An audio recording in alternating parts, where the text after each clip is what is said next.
मैं किसी के शरीर को कभी नहीं देखता। मैं तो केवल आत्मा देखता हूँ।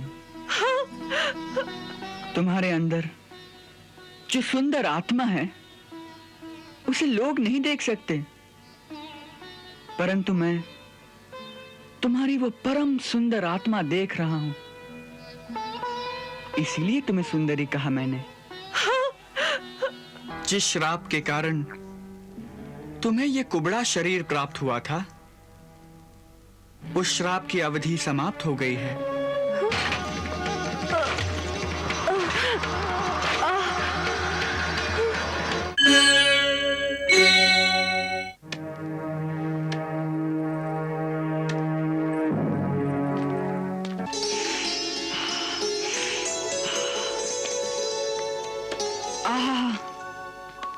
कैसी मधुर सुगंध आ रही है।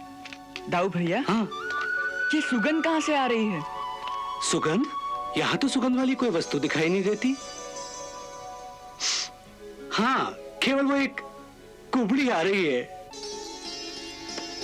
हो सकता है उसी के पास से ये सुगंध आ रही हो। उस कुबड़ी के पास से? हाँ हाँ, एक कुबड़ी के पास भी सुगंध हो सकती है। अच्छा, चलो दिखाता हूँ। चलो। हटो यहाँ से, रास्ता छोड़ो। कैसे छोड़ दे? तुम्हारी इस डलिया से बड़ी दिव्य सुगंध आ रही है। क्या छिपा रखा है इसमें? ये तुम्हारे काम का नहीं है, हटो। अरे सुंदरी, तुम्हें इतना क्रोध शोभा नहीं देता। कौन हो तुम सुंदरी, जो इतने क्रोध में भी इतनी सुंदर लग रही हो? बोलो ना सुंदरी, कौन हो तुम? तुमने मुझे सुंदरी कहा? मुझे? हाँ। कौन हो तुम निर्दयी, जो एक कुरूप कुबड़ी स्त्री को सुंदरी कह के उसकी हंसी उड़ा रहे हो, जिसका लोग कुब्जा कह के उपहास करते हैं। छेड़ नहीं था तो तुम मुझे कुब्जा कह लेते, मैं सह लेती। परंतु ऐसा शब्द कहकर तुमने मेरे हृदय पर घाव कर दिया है। मैंने हंसी तो नहीं उड़ाई सुंदरी। मैंने तो केवल वही कहा है जो सत्य है।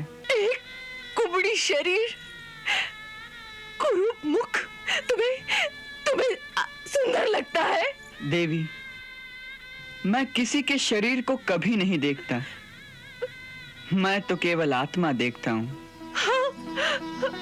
तुम्हारे अंदर जो सुंदर आत्मा है उसे लोग नहीं देख सकते, परंतु मैं तुम्हारी वो परम सुंदर आत्मा देख रहा हूं। इसीलिए तुम्हें सुंदरी कहा मैंने। आत्मा की सुंदरता को किसने देखा है? शरीर तो कुरूप है ना।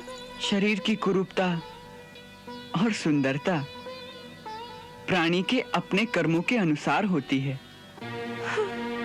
ना ही सुंदरता सदा रहती है और ना ही कुरूपता सदा रहती है। बुढ़ापे में एक सुंदर शरीर भी मुरझा जाता है। जब कर्मों का समय बदलता है और पुण्य कर्म उदय होते हैं, तब एक कुरूप शरीर भी कमल की भांति सुंदर लगने लगता है। मैं वही देख रहा हूं। तुम्हारी कुरूपता के अंत का समय आ गया है देवी। जिस श्राप के कारण तुम्हें यह कुबड़ा शरीर प्राप्त हुआ था, उस श्राप की अवधि समाप्त हो गई है। तनिक स्थिर रहो, हम अभी दिखाते हैं। चंदन, ये अंगराग मैं महाराज कंस के लिए ले जा रही हूँ। सब मिट्टी में मिल जाएगा। वे तो मेरी गर्दन ही काट देंगे। जिसका हाथ मैंने पकड़ लिया हो, उसका महाराज कंस भी कुछ नहीं बिगाड़ सकते। हमारा विश्वास करो सुंदरी। हमारे पास आ गई हो तो अब कंस के पास जाना नहीं होगा। यदि इस अंगराग का डर है तो ये डलिया हमें दे दो, अब इसका सेवन हम करेंगे। कौन हो तुम? कौन हो तुम? तुम्हें देखकर ऐसा लगता है जैसे जीवन भर ये अंगराग मैं तुम्हारे लिए ही बनाती रही हूँ। अंदर से ऐसा लगता है जैसे मैं कई जन्मों से तुम्हारी ही प्रतीक्षा करती रही हूँ। हाँ, यही सत्य है। कई जन्मों से तुमने हमसे कोई नाता जोड़ रखा है, तभी तो हम आए हैं। ले लो प्रभु, ये सर्वस्व तुम्हारा ही है। नहीं नहीं नहीं नहीं, ऐसे नहीं दूंगी। जी चाहता है आज मैं अपने हाथ से तुम्हारे शरीर पर इस अंगराग का लेप करूं। चलो मेरी कुटिया पर चलो प्रभु, इस दासी को एक सेवा का अवसर दो प्रभु। अच्छी बात है, परंतु तुम्हारे महाराज क्या कहेंगे? कहीं गर्दन काट दी तो? कौन महाराज? तुम्हें देखने के पश्चात तो अब मुझे ना कोई महाराज दिखाई देता है ना कोई और।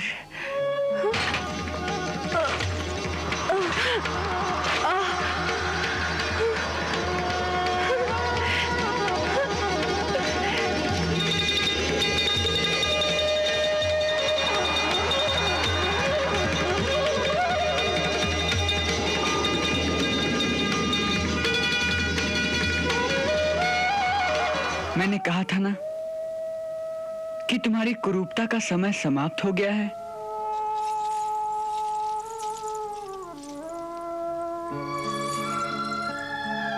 बोलो, क्या चाहिए?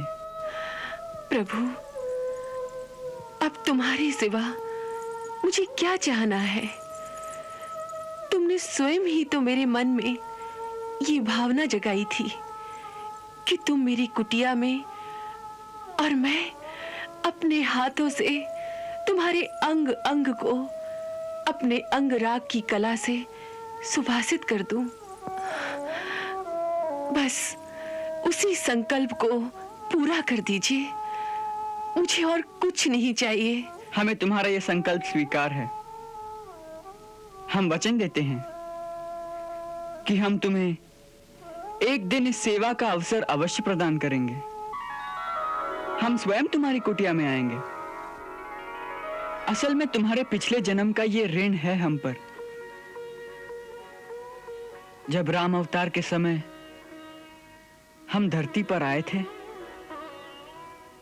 तो तुमने हमारे लिए बड़ी तपस्या की थी। तुम्हारी वो तपस्या इस जन्म में अवश्य सफल होगी, परंतु आज नहीं। आज नहीं तो कोई बात नहीं। जब मैंने इतने जन्मों तक प्रतीक्षा की है, तब मैं इस जन्म में भी आज से अपनी कुटिया में बैठी इन चरणों की प्रतीक्षा करूंगी। सिर धरि चरणन माहि, विनय विवश बोले वचन। अंगराग यह नाही,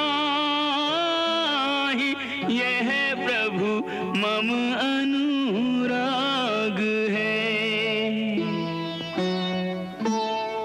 तेरे दर्शन